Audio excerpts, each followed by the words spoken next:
नमस्कार. श्री ब्रह्मचैतन्य महाराज गोंदवलेकर प्रवचन. आज 25 एप्रिल. संत हे आपला संबंध भगवंताशी जोडतात. आपले हृदय विषयाने इतके भरले आहे की तिथे भगवंताच्या प्रेमाला जागाच राहिली नाही. बरे, भगवंताचे प्रेम मुद्दाम तिथे घातले तर ते आत न राहता बाहेर पडते आणि वाऱ्यावर उडून जाते. सामानाने गच्च भरलेली जशी एखादी खोली असते तसे आपले हृदय असते.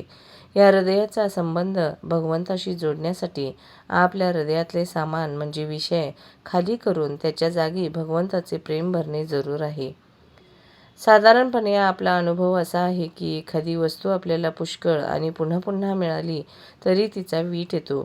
म्हणून जी वस्तू आपल्याला कितीही मिळाली तरी तिचा वीट येणार नाही अशी वस्तू आपण मिळवावी. अशी अवीट असणारी वस्तू एकच आहे, ती म्हणजे भगवंत होय.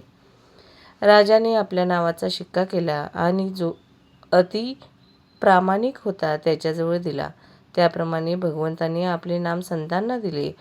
त्यामुळे संत जे करतील त्याला मान्यता देणे भगवंताला जरूरच आहे.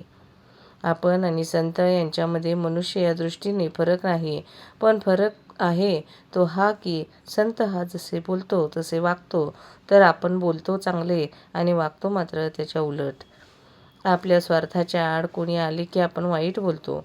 ज्याच्यावर आपण प्रेम करतो त्याच वस्तूवर दुसऱ्याने प्रेम केले तर आपण त्याला नावे ठेवतो.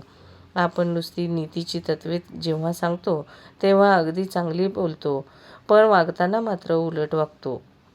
यासाठी आपण अशी कृती करूया की आपल्याला नंतर तसे बोलता येईल.